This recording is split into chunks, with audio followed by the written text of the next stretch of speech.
FM, Radyo Pangasinan. Paborito. Kahit saan sulok ng Pangasinan, Paborito. ikaw ang pinag-uusapan. Paborito. Ang radyo na paborito ng bayan. Paborito. DWJ 88.1 FM ang pinapakinggan. Paborito ng kabataan at matatanda. Paborito. Paborito. Paboritong pakinggan sa bus, tricycle, jeep at mga opisina. Paborito mo, paborito ko, paborito natin lahat. DWJ 88.1 FM, Radyo Pangasinan. DWJ 88.1 FM, Radyo Pangasinan.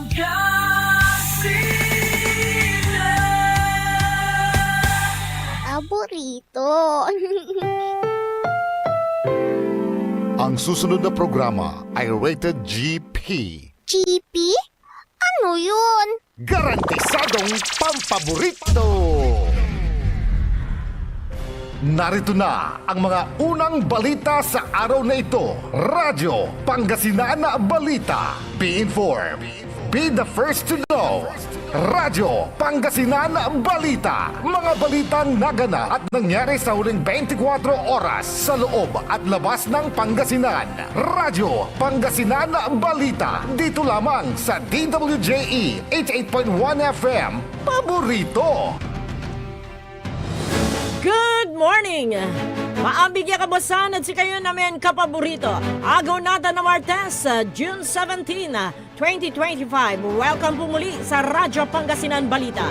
At ngayon, sa ulo po ng ating mga balita. Sa ating balitang lokal, menor de edad patay matapos na malunod. Radyo Pangasinan Balita. Pulis Pangasinan patuloy na naka-alerto sa pagbabalik eskwela. Radyo Pangasinan Balita. Sa ating balitang pambansa, legal team ni VP Sara opisyal nang nagpakilala para sa kanyang impeachment trial. Radyo Pangasinan Balita. President Bongbong Marcos Jr. may direktiba sa iba't ibang ahensya sa pagbabalik eskwela. Radyo Pangasinan Balita. Sa ating balitang pandaigdig, 5 katao patay sa pinakabagong missile strike ng Iran sa Israel. Radyo Pangasinan Balita. Pangalawang black box ng bumagsak na eroplano sa India na recover na. Radyo Pangasinan Balita. Sa ating balitang sports, Phil-Am na si JJ Spawn nagkampiyon sa US Opening. Radyo Pangasinan Balita. Sa ating balitang entertainment, veteranong aktor na si Kokoy Laurel pumanaw na. Radyo Pangasinan Balita. 7 minuto makalipas ang alas 7 na umaga at ngayon sa detalye po ng ating mga balita. Patay ang isang menor de edad matapos na malunod sa may seawater ng Sitio Bilang, Barangay Tambobong, Dasol, Pangasinan. Ayon sa pulisya, ang biktima at ang isang 46 anyos na kamag-anak ay kapwa nagtungo sa lugar upang mangisda. Nang biglang mag-dive sa dagat ang minor de edad na may lalim na 22 metros. Ang biktima ay natangay ng malakas na alon na naging dahilan ng pagkalunod. Agad namang na-recover ang biktima at nadala pa sa pagamutan, subalit idineklarang dead on arrival. Radyo Pangasinan Balita. Samantala sa pagsisimula ng klase kahapon para sa school year 2025-2026, isinagawa ng Pangasinan Police Provincial Office ang serya ng mga preparasyon at aktual na deployment upang matiyak ang kaligtasan, kaayusan at kapayapaan sa mga paaralan at lansangan sa buong lalawigan ng Pangasinan. Sa ilalim ng pamumuno ni Police Colonel Ricardo David, Acting Provincial Director ng Pangasinan PPO, nagtalaga ng mga Police Assistance Desk sa mga pangunahing paaralan at transport hubs sa lalawigan. Kasama rito ang paglalagay ng mga uniform personnel sa school zones, high traffic areas at mga matang pampublikong lugar upang magbigay na assistance at seguridad sa mga mag-aaral, guro at magulang. Ayon ang Pangasinan PNP ay laging nakanda at nakaalerto at laging kaagapay ng publiko lalo na sa mga panahong kritikal tulad ng pagbabalik eskwela. Bahagi ito ng direktiba mula sa Regional Director Police Brigadier General Lo Evangelista upang matiyak ang isang secured at ligtas na pagbubukas ng klase ayon kay Police Colonel David. Kabilang sa mga aktibidad na isinagawa ng Pangasinan PNP ay pre-deployment briefing at mobilization ng mga personnel, pagkakasa ng foot and mobile patrols sa oras ng pasukan at uwian. Koordinasyon sa mga school heads, DepEd officials at LGOs kasama na ang barangay tunnels para sa crowd control at traffic management. Pagpapatupad ng information campaign ukol sa anti-bullying, anti-illegal drugs at iba pang mga isyu na maaaring makaapekto sa kabataan. Paghahanda ng mga quick response teams para sa mga posibleng emergency situation sa mga paaralan. Ayon pa sa opisyal, mahigpit din nilang binabantayan ang mga cyber-related threats tulad ng online exploitation at panlilinglang na maaaring makaapekto sa mga estudyanteng gumagamit ng internet para sa kanilang pag-aaral.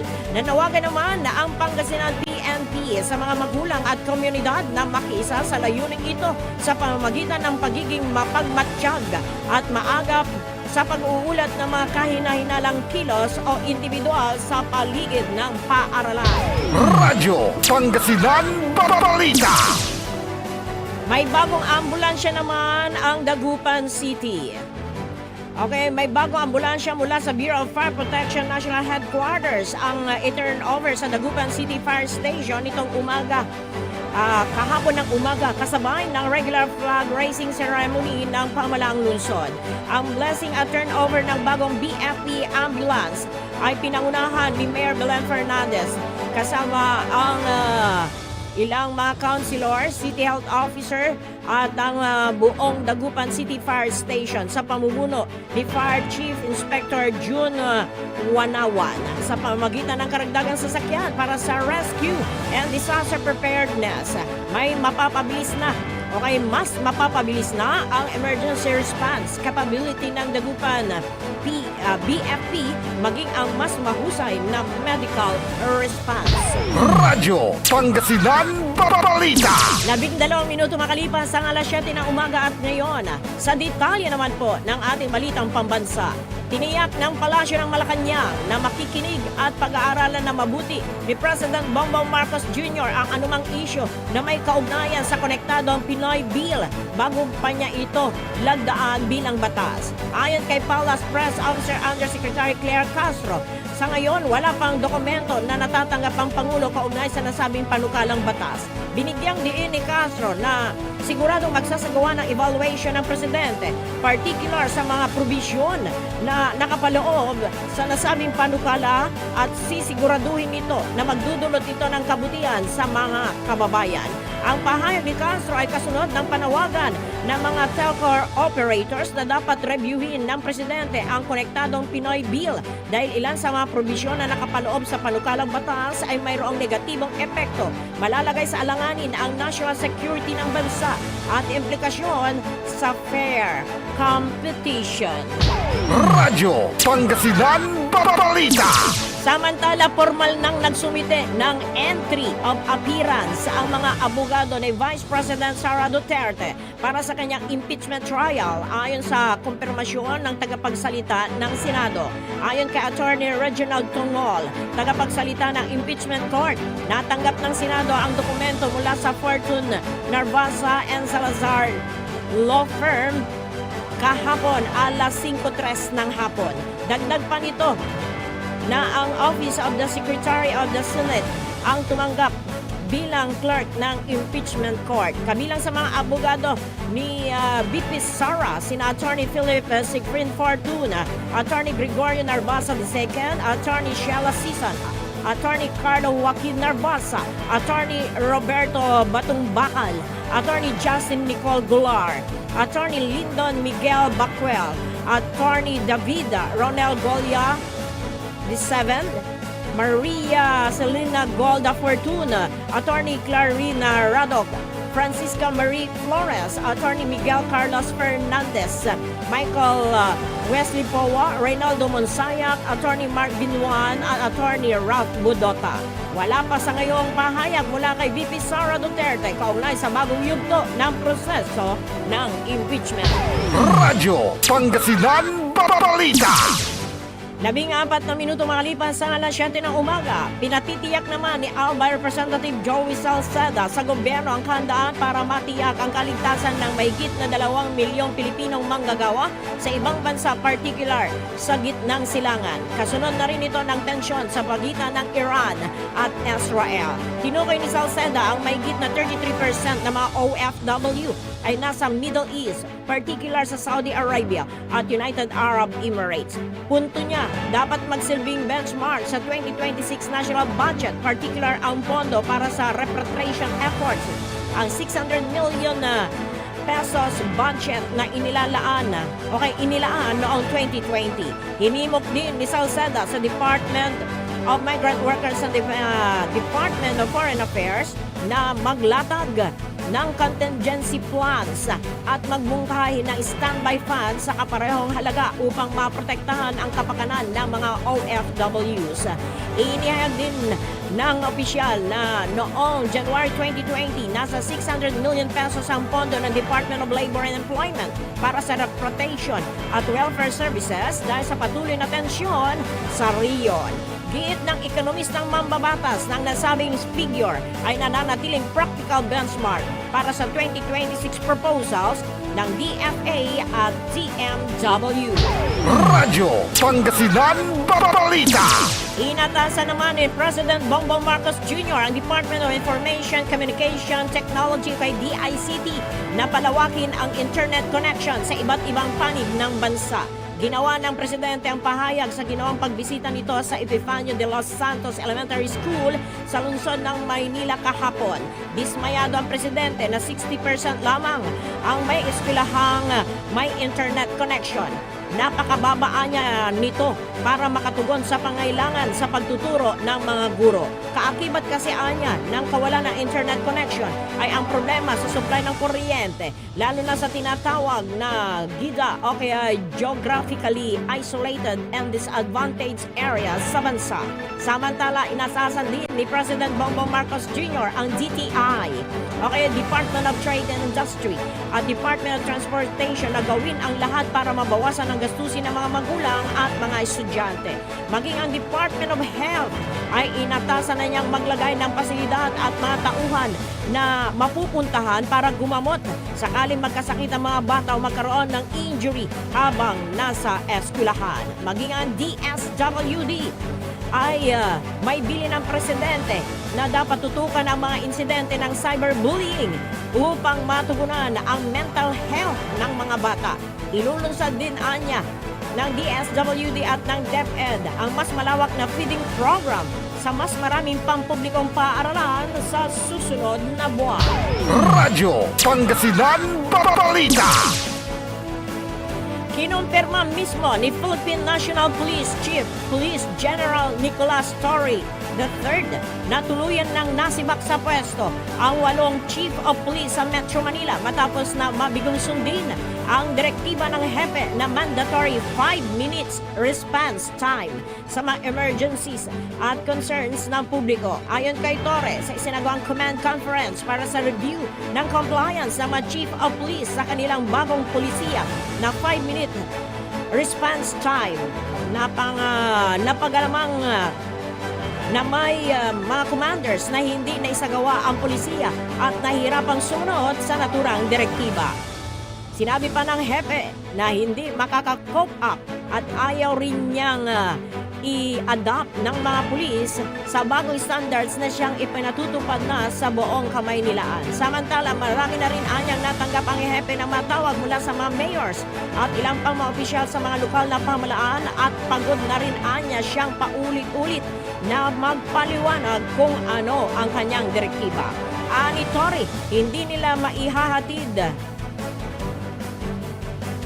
ang kanilang pangakong 5-minute response team kung mayroon pa rin mangilang-ilang pulis ang hindi sumusunod at hindi kayang tumugon sa naturang direktiba na siyang utos mula kay President Bongbong Marcos Jr. Kaya naman minabuti na rin niyang sibakin na lamang sa pwesto ang 8 opisyal dahil giit ng hepe.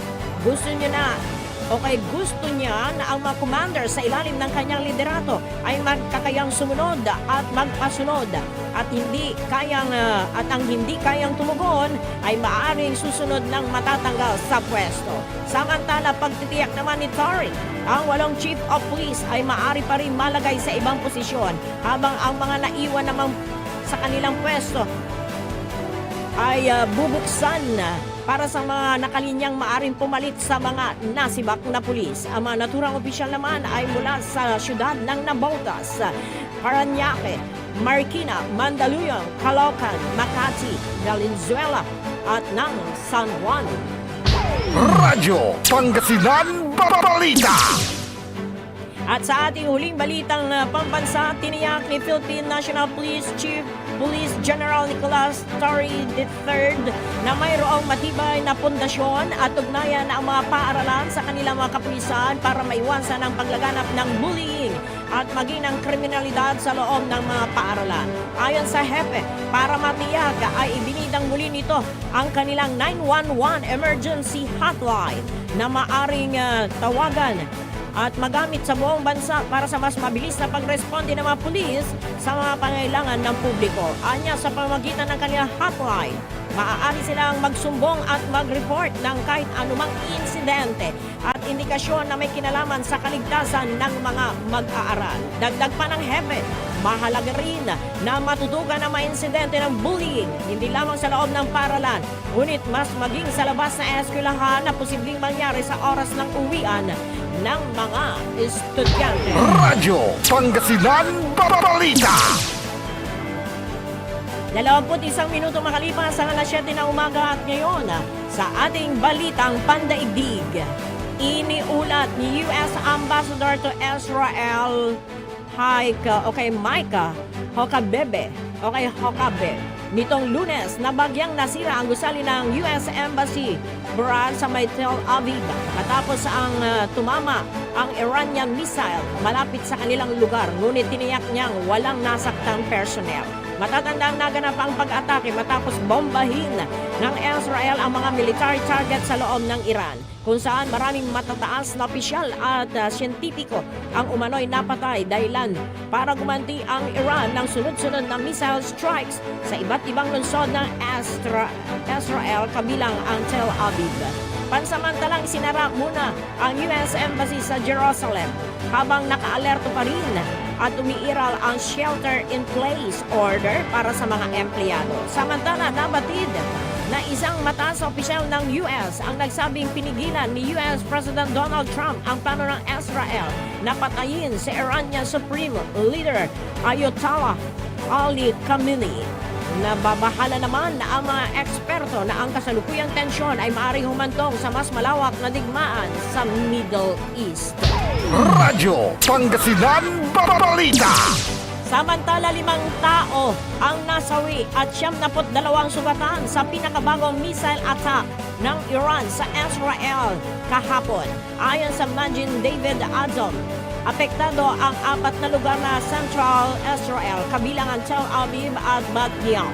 Maalalang ang pag-atas ay ganti ng Iran sa mga Israel's airstrike na tumama sa mga pasilidad ng nuclear ng Iran. Dahil dito tumugon ang Iran sa pamamagitan ng mga missile barrage at nagbabala ng mas matinding opensiba. Tumugon naman si Israeli Defense Minister Israel Katz at sinabing magbabayad ng matindi ang mamamayan ng Tehran para sa ginawang pag-atake sa mga sibilyan nito.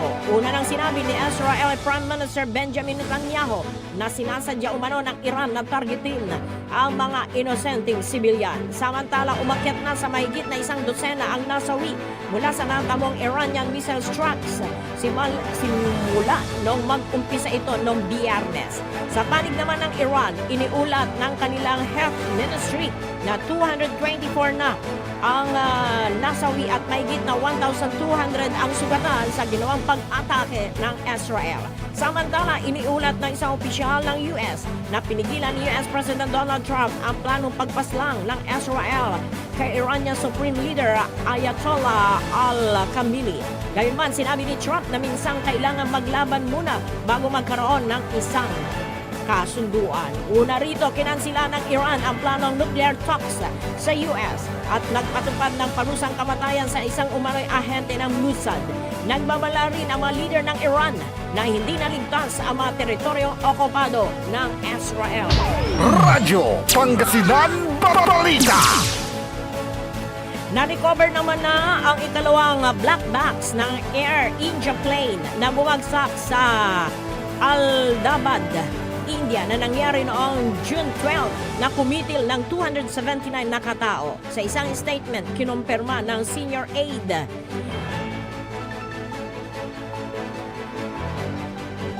ni Prime Minister Narendra Modi na si P.K. Mishra na natagpuan at nasecure na ang cockpit voice recorder na nasa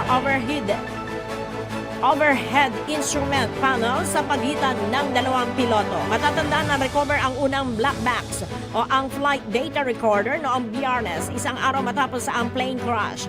Ang flight data recorder naman ay nasa buntot ng Air India plane na nananatiling intact o hindi nasira nang mangyari ang plane crash. Inaasahan naman na mapapabilis ang investigasyon sa sanhi ng pagbagsak na eroplano matapos ma-recover na ang dalawang black box. Matatanda ang tanging isang pasaheros lamang ang nakaligtas mula sa 242 na pasahero at crew na lulan ng Air India Boeing 787-7 Dreamliner, habang 38 katao naman ang nasawi sa ground o pinagbagsakan ng eroplano sa residential hostel ng BJ Medical College. Ilang sandali pa lamang matapos itong mag-take off. Radyo Pangasinan Balita. 26 na minuto makalipas sa alas 7 na umaga at ngayon sa ating balitang sports, balik na bilang top contender sa NBA Finals most valuable player si Shai Gilgeous-Alexander, isang araw bago ang nakatakdang Game 5 sa pagitan ng Oklahoma City Thunder at Indiana Pacers. Maalalang bago ang Game 4 win ng Thunder ay si Pacers guard Tyrese Haliburton ang nagsisilbing top contender habang pangalawa lamang si Shai. Ngunit batay sa updated ranking na inilabas ng liga, muling kinilala ang Thunder shooter bilang Finals MVP front runner habang tangan ang average na 32.8 points per game at 5.3 rebounds per game. Nagsisilbi pa rin scoring leader si Shai sa nagpapatuloy na final series at sinusundan ng teammate na si Jalen Williams na gumagawa ng 22.3 at 5.5. Sa nakalipas na Game 4, nagagawa din ni Shai na magpasok ng 15 points sa loob lamang ng fourth quarter upang dalhin ang serye ng 2-2. Ito na ang pinakamalaking fourth quarter score ng Thunder guard sa lahat ng kanyang sinalihang season games. Samantala, pumangalawa naman si Finals MVP ranking ang star guard ng Pacers na si Tyrese Haliburton. Awag pa rin ni Haliburton na ang all-around performance sa 17.8 points per game, 6.0 rebounds per game at 7.5 assists per game, habang pinangunahan ang Indiana para sa pagposte ng dalawang panalo ngayong finals. Pangatlo sa ranking si Williams, habang sumusunod dito sina Indiana forward Pascal Siakam at Thunder veteran bench Alex Caruso. Sa araw na ito, June 17, nakatakda ang G5 o kay Game 5 sa pagitan ng dalawang kupunan na gaganapin sa Oklahoma. Babalik naman sa Indiana ang Game 6. Radyo Pangasinan Balita. At sa ating huling balitang entertainment, isang kamanghamanghang 65-foot birdie putt sa huling holes ang nagpanalo kay JJ Spawn sa US Open nitong linggo na naging kanyang kauna-unahang major title sa golf sa kabila ng 5 buji sa unang 6 na butas. Mauuwi ni Spohn ang nasa $4.3 million cash prize. Nabatid na tinapos ng 34 anyos na Filipino-American ang torneo sa score na 1 under par na 279. 2 palo lamang ang lamang kay Robert Masentry ng Scotland, habang pumatol naman si Victor Hovland ng Norway sa 282. Radyo Pangasinan Balita. Magbabalik ang Radyo Pangasinan Balita, mga lipas po ang ilang paalala. Ang puta-putang Iran Balita. The trial of the impeachment of Vice President Sara Zimmerman Duterte now pending. I will do impartial justice according to the Constitution and laws of the Philippines. Ang puta-putang Iran Sunata. All I dream of is your eyes. Son, ang puta-putang Iran Impormasyon. Aya sa DWJE 88.1 FM Radyo Pangasinan. Paborito. We want you well, cause we care. Here at WellCare Diagnostic Center. Deserve mo ng best care, kaya dito ka na sa WellCare Diagnostic Center. We want you well, cause we care. Here at WellCare Diagnostic Center. Visit WellCare Diagnostic Center, located at Mapandan Town Center, Mapandan, Pangasinan. For reliable and top-notch healthcare services, you deserve the best care. WellCare Diagnostic Center. Mare! Kabigla ka naman, Mare, ah! Grabe, gimagana ka ah. Mare, di mo sinabi na uwi ka pala ng San Carlos. Ay, oo. Namiss ko na kasi dito ang pamilya ko. Ito na palang San Carlos ngayon. Grabe, Mare! Ang laki na ng pinagbago. Siyempre naman, Mare, alam mo ba na dito sa syudad natin, malaki na talagang pagbabago. Mula sa mga infrastruktura, nandiyan na mga konkretong daan at mga bagong pasilidad. Wow! Meron din tayong trending na ayos, kalusugan caravan na nagbibigay ng libreng serbisyong medikal. Palipalita na! Saka, nandiyan din ang mga programang pag-agrikultura para sa ating mga magsasaka. Ay, wow! At higit sa lahat, Maria, ang pagpapanatili ng peace and order ng ating syudad. Perfect! Di lang yan, binibigyan din ng halaga ang kapakanan ng lahat ng tao at pantay na karapatan sa mga serbisyo ng gobyerno. Grabe, Mare! Ang bongga na talaga ng San Carlos. Parang ayoko na bumalik sa ibang bansa. Oo, Mare. Kung ako sa'yo, dito ka na lang sa San Carlos. Dahil sa San Carlos, tunay na subok na ang serbisyong ayos. Mayor Julia Ayo Resuello po, kasama si Vice Mayor Jose Resbox Resuello at ang Sangguniang Panglungsod ay nandito upang umagapay at magserbisyo sa ating minamahal na syudad. San Carlos, maunlad, ligtas at maayos. Are you looking for construction services? Art Construction Services is the name of the game.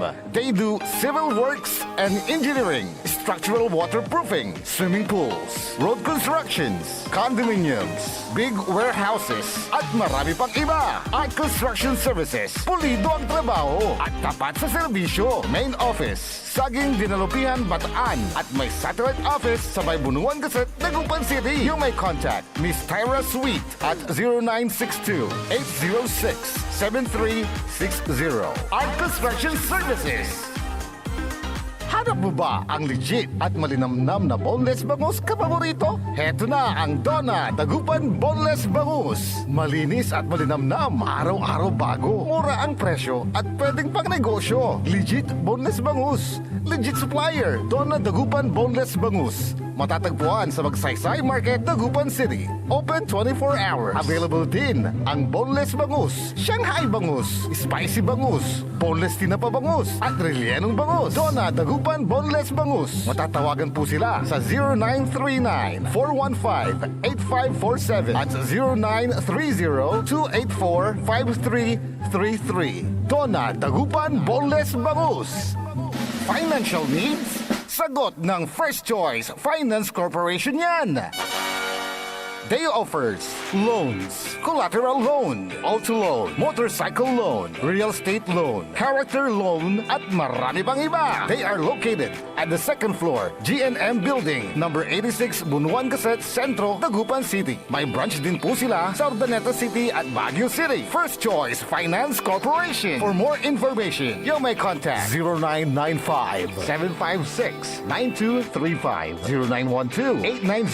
0912-890-2422, 075-540-7591, or 0917-508-9188. First Choice Finance Corporation. Gusto mo bang maging healthy ka paborito at malayo sa iba't ibang sakit habang ikaw ay nagkakaedad? Eto na ang Elixir Placenta 3-in-1 Stem Cell Therapy, DNA at Anti-Inflammatory Therapy Food Supplements. Panlaban sa iba't ibang sakit tulad ng hypertension, diabetes, cancer, sakit sa bato at iba pa. Hindi mo na kailangan gumastos ng malaki para magpa-stem cell. DFA approved. For more information and orders, you may contact Miss Lo Ree 0916-229-4977 or 0917-474-4515. Elixir Placenta 3-in-1 Therapy. Celebration! Staycation with family or an intimate moment with your special one. Merong perfect na venue yan sa Mapandan. Cora's Manor and Garden.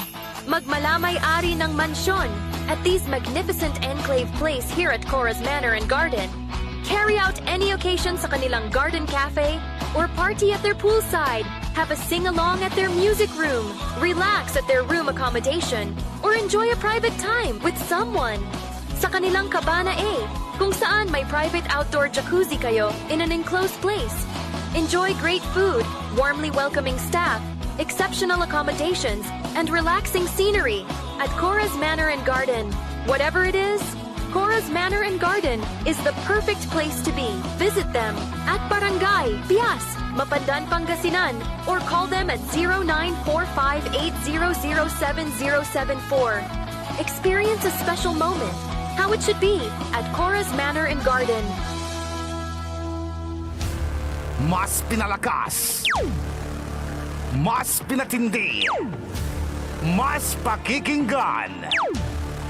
Serving Pangasinan through music, news, and information. Ito ang DWJE 88.1 FM, Radyo Pangasinan. Jad Dagupan, walay saksakay ang radio station ya iyayag nasaray Dagupenyo. Jad Bunuan Binlo. Paborito. Bunuan Bukid. Paborito. Bunuan Gese. Paborito. Kalmay. Paborito. Karae. Paborito. Tanjad Karanglaan. Paborito. Aya, so 88.1 Radyo Pangasinan. Paborito ng kabataan at matatanda. Paboritong pakinggan sa bus, tricycle, jeep at mga opisina. Paborito mo, paborito ko, paborito nating lahat. DWJE 88.1 FM Radyo Pangasinan. DWJE 88.1 FM Radyo Pangasinan.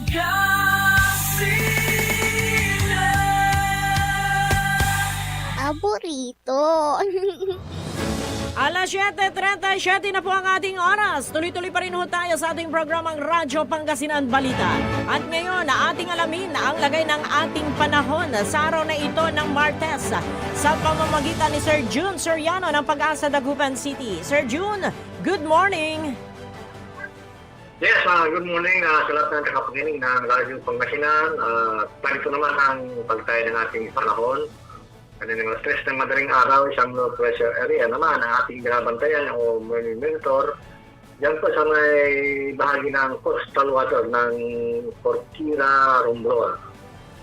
Samantalang eastern release pa rin ang namamahani sa eastern section ng ating bansa. So, ibig sabihin po yan, fair weather pa rin ating asahan, particular ang Dagupan City, so magpapatuloy pa rin po yung ating bagyang maulap, ang isang maulap na papawilin na may chance pa rin pulong-pulong pag-ulan at pagpulog dulot ng localized thunderstorm. At wala rin tayong ilwaning na nakataas sa anumang paring ating bansa sa ating mga mangisda ay malaya po silang pumalaw. Ang ating agwat ng temperature sa ngayon ay naglalaro sa 25 hanggang 32 degrees Celsius.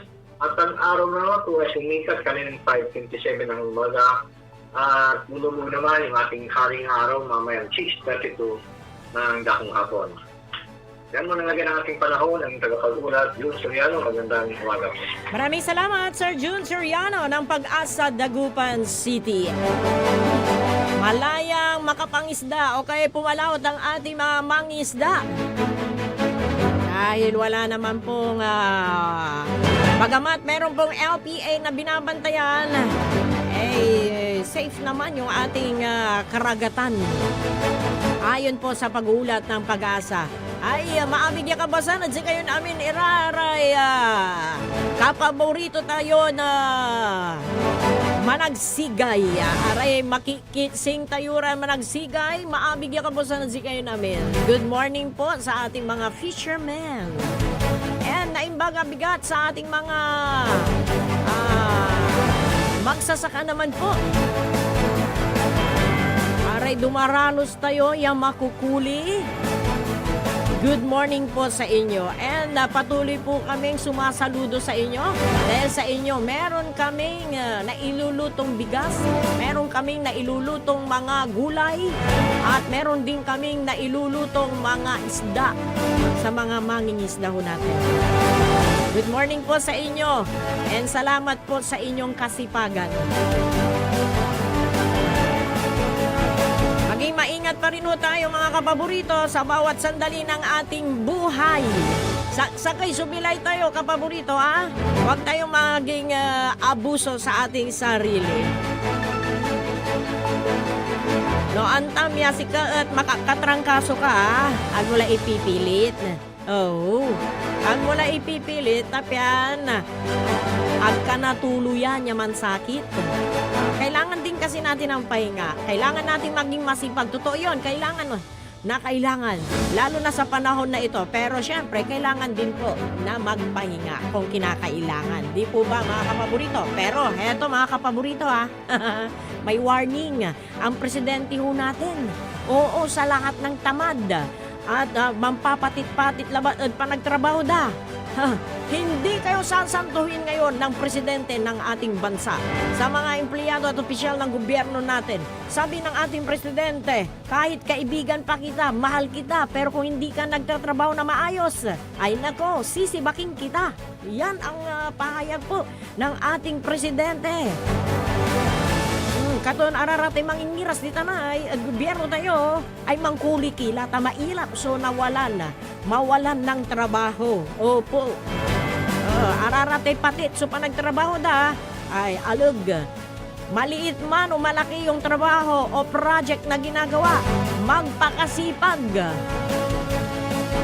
Sabi nga ng presidente, sabi nga niya, kailangan nating istriktuhin o kaya istriktuhan ang lahat para sa pagbibigay serbisyo, tamang pagbibigay serbisyo sa ating mga mamamayan. Tama naman po mga kapaborito, di ba?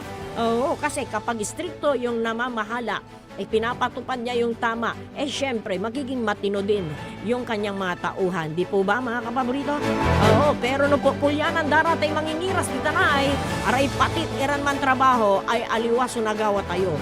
Singalanti presidente, sikay nangunguna dyan bansa tayo. Dapat labat. Bali-bali sumbatik na. Bali-bali sumbatik na bansa tayo. Singatan dyan luganan tana. Arara may driver tayo. Sikara may mamamaneo Sikaray makimbemben na manibela. Siyempre, no, bali-bali batik na luluganan.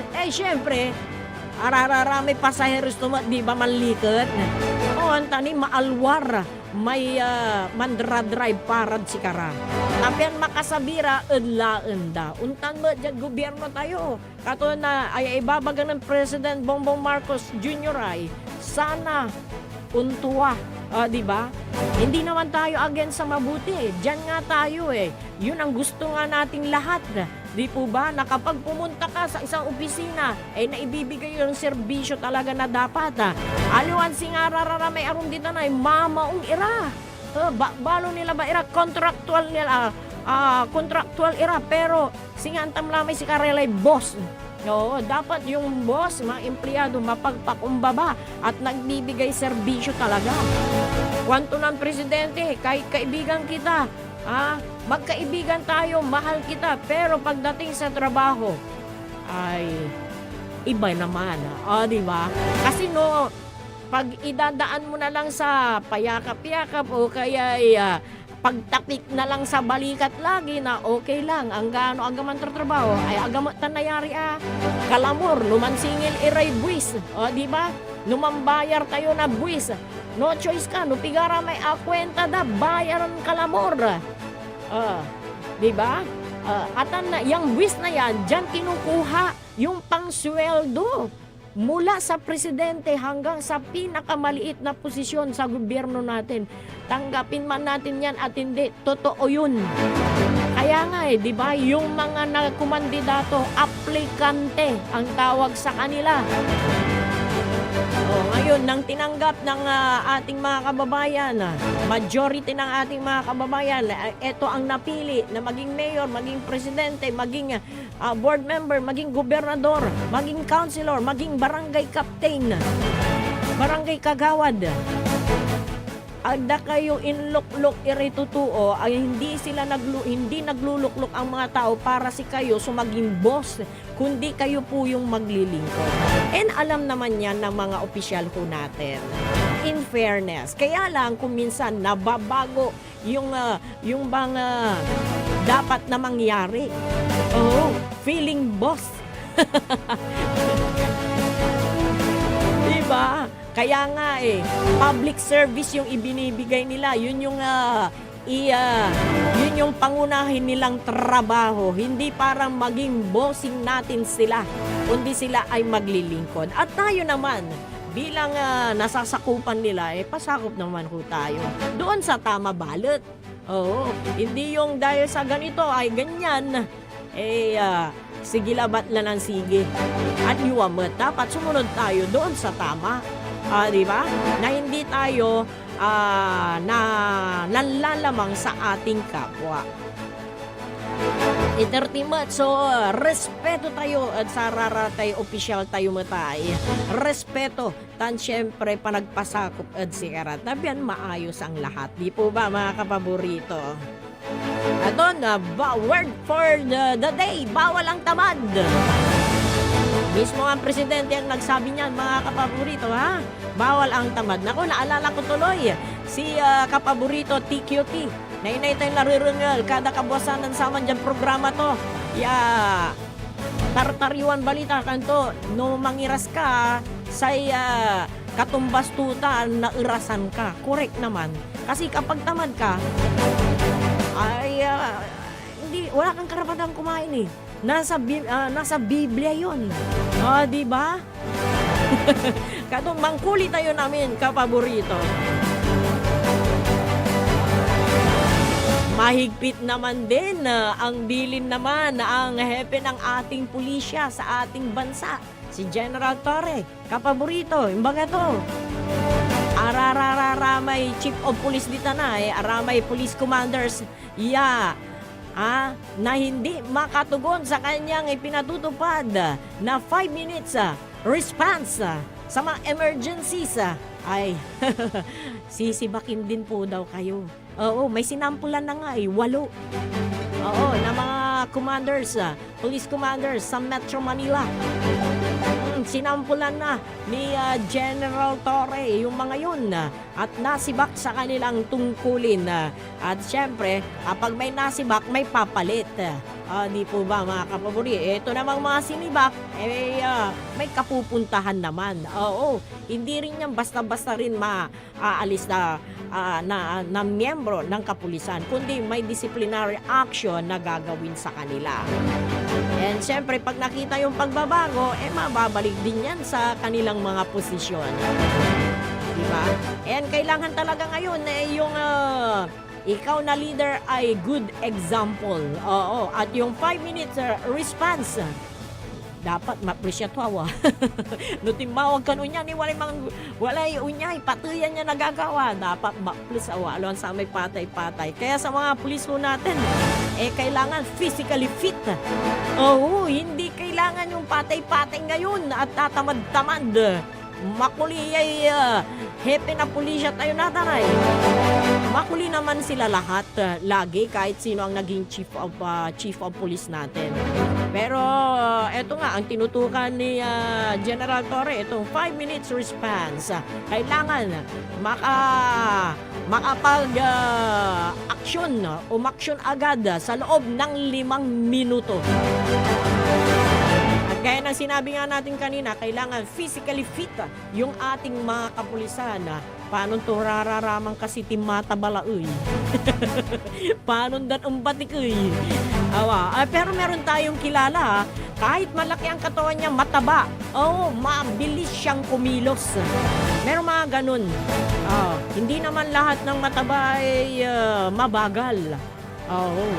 Meron din kasi yung mga matataba, magaan pa rin yung kanilang katawan. Yung magaan yung kasi kumpleto sila sa exercise na ginagawa. Pero syempre, mas magandang tingnan yung talagang maayos din, hindi butchog.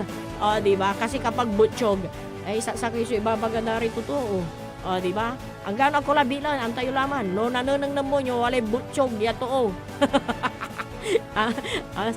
Lalo na sa mga kalalakihan. Sorry po, awak kayo magagalit po sa akin. Iba ang nasa kaisipan ng mga tao eh. Diba? Hindi ko na babanggitin. Wag. Don't say bad words. Para hindi tayo makasakit. Kaya kailangan mag-exercise para mawala yung mga butchog na yan. Marami naman tayong nakikita kahit sa online, di ba? Meron tayong mga nakita na noong nagsagawa siya ng ganitong exercise, nawala yung kanyang mga bilbil, ika nga, yung laki ng tiyan. At isa sa mga tips natin dyan mga kapaborito, napakagaan lang. Pagkatapos mo daw kumain, wag kang uupo. Kailangan na amay mampaisas ka, walay gagawin mo. Alawan sa may kapan sumpal mon angan at undukul ka la. Insan unogip la. Ako rin, nararanasan ko rin yan mga kapaborito eh. Yung bang pagkatapos mo, naknasan ka, singa masamsamit sa unogip. Wamambalit, pero hindi po pwede pala yung ganun mga kapaborito. May epekto yun sa ating kalusugan. At yun, iwas ang tayuman. Minsan atay sobrad panangan mo tayo, aliwamot.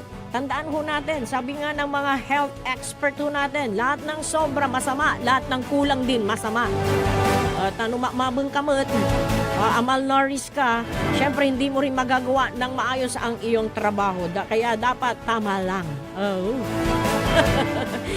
Hay, nako mga kapaborito, ang bilis ng oras, Alas 7:51 na po ang ating oras. At isa sa mga tututukan din ng ating gobyerno, etong bullying sa mga paaralan ay tuwatan. Kasi alam niyo mga kapaborito, yung iba na-experience yan ng marami po sa atin.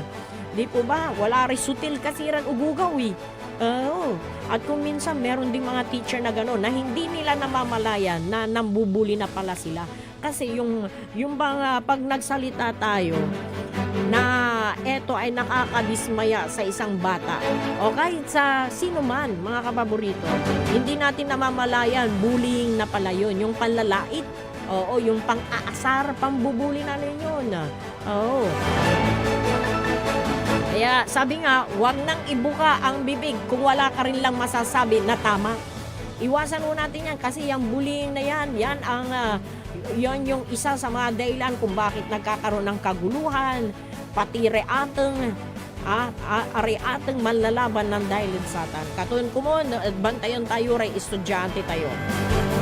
Sa gobyerno tayo, ahensya na gobyerno natin, inalerto dyan. Ang DepEd, number 1, DepEd. Pero sa daming hawak ng mga estudyante na isang guro, lalo na sa mga public schools, di ba? Like na nabanggit natin ng kahapon, ay hindi ba sa 40 na estudyante ang hawak nito? Oo, mag-isa lang na teacher. Kaya kailangan dyan makipagtulungan ang ating mga magulang. Bili ng tayon maong irarate ugugaw, awa. Mga tantayon maong. Obserbahan din natin yung kanilang mga pag-uugali, yung kanilang mga kilos. Baka mamaya meron na palang nangyayari sa school, ang tulabat na ibaga may estudyante, agad ang tulaga bay unurong. Oo, kaumpisa nila ba na klase, tulaga bay unurong. Ang tama na ya, walay man susutil, ya, kaklase tulad si Kato. Makipagtulungan ho tayo. And yung mga kapulisan din ho natin, may mga itinalaga dyan sa bawat eskwelahan. Ang DSWD, inalerto din po ng ating presidente para bantayan din po at makipagtulungan tungkol dyan sa bullying. Yan ang isa sa mga lumalalang problema din kasi ngayon dyan, mga kapaborito, di po ba? Yung bullying. And sabi nga sa panig ng ating kapulisan, meron tayong matatawagan na 911 na para agad na makapag-responde ang ating mga kapulisan. Nako, 6 na minuto na lamang po, gaya 5 minuto na lamang po bago alas 8 ng umaga. Susunod na po ang programang Likna ay Baloy. Pero bago tayo tuluyang magpaalam, nako, bigyan muna natin ng pagkakataon na etong mga greetings, mga kapaborito na ichinat ho sa atin. Happy 47th wedding anniversary kay kapaborito Jerry Mapatak and Madeline Mapatak. 47 years na sila. And good morning sa kapaborito natin na si Kuya Ding, yung ating dating kapartner nandyan sa may Baluling, Mapandan. Ay nako, may sinabi pala sa akin si Kuya Ding. Alam nyo si Kuya Ding, updated pa rin yan sa mga balita. Oo, meron na pala tayong mga opisyal, yung mga nanalo sa eleksyon na nag-oath-taking na. At isa sa mga nabanggit niya sa akin kagabi, yung sa Malasiki. Sabagay, etong mga week na ito hanggang 30, meron talagang mangyayaring mga oath-taking nung mga nanalong official ho natin sa katatapos po na eleksyon. Oo, kasi July 1, formal nang uupo ang mga ito. At syempre, pag upo ng mga yan, trabaho na agad. At obserbahan din natin sila, mga kapaborito, kung yung kanilang mga ipinangako ba ay kakayanin nilang gawin. Oo, di ba? May mga binitawan silang salita. Ya unya suplatabor, unya. Tono siya sa apelyo. Hindi kayo magsisisi. Kumon. Uman sunagawan talaga. Awa. Hindi naman tayo nawawala ng pag-asa Oo. And, nako, happy birthday, advance happy birthday kay Edith. Oo, Nana Edith, dyan sa may Japan. Nakatutok yan lagi sa atin habang nagtatrabaho, nakikinig dito sa ating programa, Radyo Pangasinan Balita. Good morning, kapaborito Edith. Advance happy birthday sa June 23. Ay, next week na yun Advance happy birthday.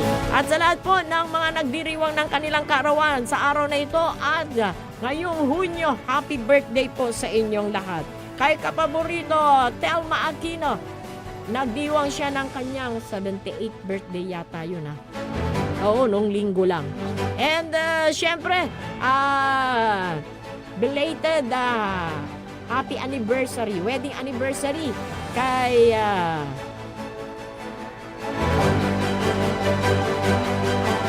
Sir Art Pokisa at ang kanyang may bahay. Good morning kay Miss Tyra Sweet ng Art Construction Services. And syempre, good morning sa Malubay family dyan po sa may Sitio Kalima, Dagupan City. Lagi silang nakikinig sa atin. And ang Jimenez family, magandang morning po sa inyong lahat. At kung gusto nyo ng malinamnam at masarap na boneless bangus, ay nandyan lang po ang Donas Boneless Bangus. Yan po sa may Magsaysay. And kung ang problema nyo naman ay pinansyal, nandyan naman po ang First Choice Finance Corporation. Dyan sa may Bunuan, Gisat. And kapag gusto nyo naman maging malusog habang tumatanda, yes, syempre, lahat tayo gusto natin maging malusog tayo, di ba? Ayaw natin magkasakit. Naku, nandyan naman po ang Elixir Placenta Stem Cell.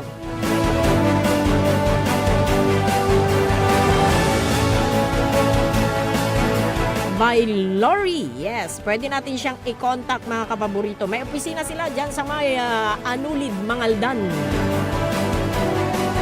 No choice na ho tayo mga kapaborito. Nakaw, pansamantala magpapaalam po ang Radyo Pangasinan Balita. Maraming salamat po sa walang sawang pagsubaybay sa ating programang Radyo Pangasinan Balita. Nakasama po natin sa ating technical side si Engineer Richard Olanday. Ako po si Amor Ligas Midiga. Maraming salamat and magandang morning! Sikaratan susaray manunaan na balita. Edsayan Kabuasan, Radyo Pangasinan Balita. Ang puta-putang Iran Balita. The trial